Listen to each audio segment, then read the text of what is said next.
Hello everyone, welcome to my channel. आज की video में हम देखेंगे कि हम बरसात के मौसम में अपने सब्जियों के पौधों को सरसों की खली किस तरह से दें।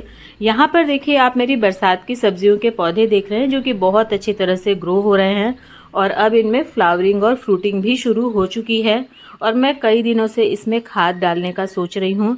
इससे पहले मैंने इसमें गोबर की खाद डाली थी सारे पौधों में, मैंने आप लोगों के साथ शेयर भी किया था। और उसके बाद नेक्स्ट मैं इसमें सरसों की खली का लिक्विड डालने वाली थी, लेकिन अभी कई दिनों से लगातार बारिश हो रही है। डेली बारिश हो ही जाती है, बिल्कुल भी कंटेनर्स की मिट्टी सूख नहीं पा रही है, काफ़ी नमी बनी हुई है। तो इस समय पर अगर मैं इसमें सरसों की खली का लिक्विड डालती हूँ तो उसका बेनिफिट पौधों को नहीं मिल पाएगा, क्योंकि मिट्टी में ऑलरेडी पानी भरा हुआ है, जड़ें ऑलरेडी बहुत गीली हैं। और इस समय मैं इसमें और लिक्विड डालूंगी तो वो सिर्फ ड्रेन हो जाएगा और उसका फ़ायदा पौधों को नहीं मिल पाएगा। तो इसलिए मैं काफ़ी लेट हो रही हूँ इसमें कोई खाद डालने के लिए।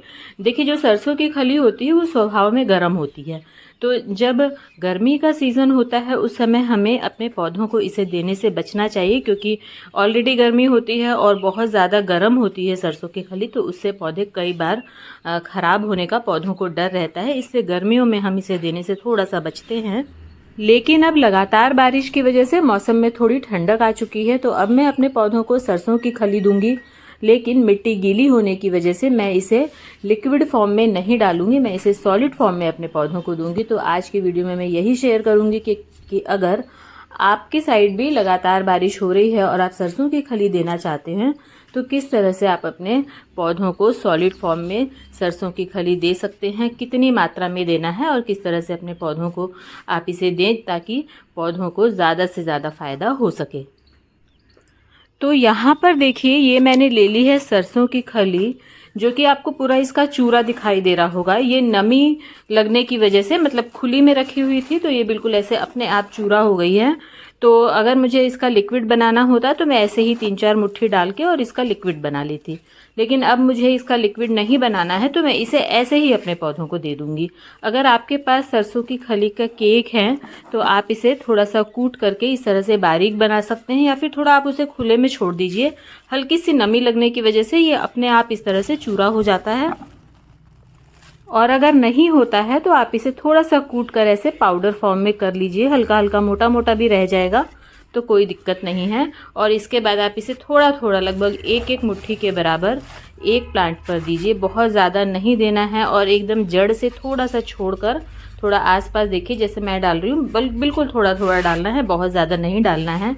और क्योंकि अभी बारिश तो हो ही रही है तो ये अपने आप इसमें गल जाएगा। और देखिए, ये बेलें किस तरह से ऊपर तक बढ़िया चढ़ गई हैं। इस ड्रम में मैंने लौकी और कद्दू दोनों की बेलें लगाई थी, और इसमें देखिए ये हमारी तोरई की बेल है। तो एक प्लांट के लिए देखिए आपको सिर्फ इतना डालना है, बहुत ज़्यादा नहीं डालना है, नहीं तो ये हमारे पौधों को नुकसान भी पहुंचा सकती है। तो बस आपको इतना इतना इसको हर एक पौधे में, अगर आपका एक बेल वाला बड़ा पौधा है तो लगभग एक मुट्ठी के बराबर आप इसे डाल दीजिए। और बस बारिश होगी, ये अपने आप धीरे धीरे गीला होके, और इसका जो बेनिफिट है जैसे पौधों को मिलेगा, जैसे हम गोबर की खाद वगैरह डालते हैं, इसे ऐसे भी डाला जा सकता है। मैंने भी कई बार इसे ऐसे यूज़ किया है। कई बार कई लोग इसे मिट्टी में भी मिलाते हैं, जब हम मिट्टी तैयार करते हैं उस समय भी इसे थोड़ा सा मिट्टी में मिला दिया जाता है, और उसके बाद ये धीरे धीरे हमारे पौधों को मिलता रहता है। देखिए, लिक्विड फॉर्म में डालने से पौधे की रूट्स इन्हें बहुत आसानी से एब्जॉर्ब कर लेती हैं और पौधों को ये बहुत आराम से मिल जाता है।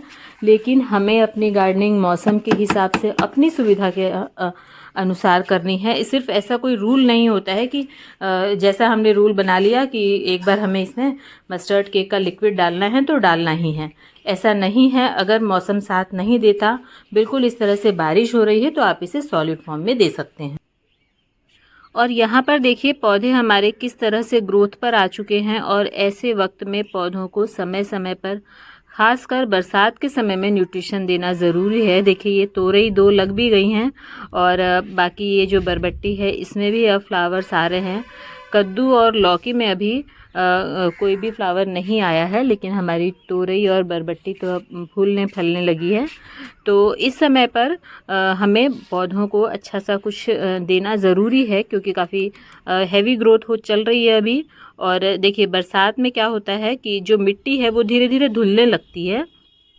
धुलने का मतलब है कि मिट्टी में जो पोषक तत्व हैं वो लगातार बारिश की वजह से ड्रेनेज होल से सारे के सारे बह जाते हैं। तो हमें समय समय पर इसमें कुछ ना कुछ डालना ज़रूरी है, क्योंकि हमारे पौधे कंटेनर्स में हैं और इनके पास लिमिटेड स्पेस है, लिमिटेड मिट्टी है। तो हम जो इन्हें देंगे ऊपर से वही इन्हें मिलेगा। तो अगर हम चाहते हैं कि हमारी अच्छी खासी फ्रूटिंग हो तो हमें समय समय पर अपने पौधों को फर्टिलाइज़ करना ज़रूरी है।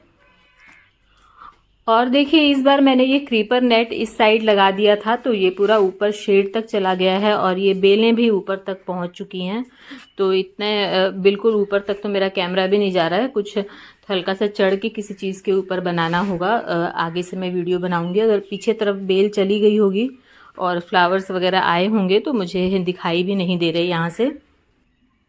तो बस इसी तरह आप भी अपने प्लांट्स को लगातार फर्टिलाइज करते रहिए। और इसके साथ साथ बरसात के सीज़न में इंसेक्ट्स की प्रॉब्लम भी आती है। एक बार अगर कीड़ों का अटैक शुरू हो जाता है तो फिर वो उसे रोकना थोड़ा सा मुश्किल हो जाता है। और मुझे अपने पौधों पर भी थोड़ा थोड़ा ये दिखाई दे रहा है, तो मैं इसे कैसे कंट्रोल करूँगी वो भी मैं आप लोगों के साथ शेयर करूँगी।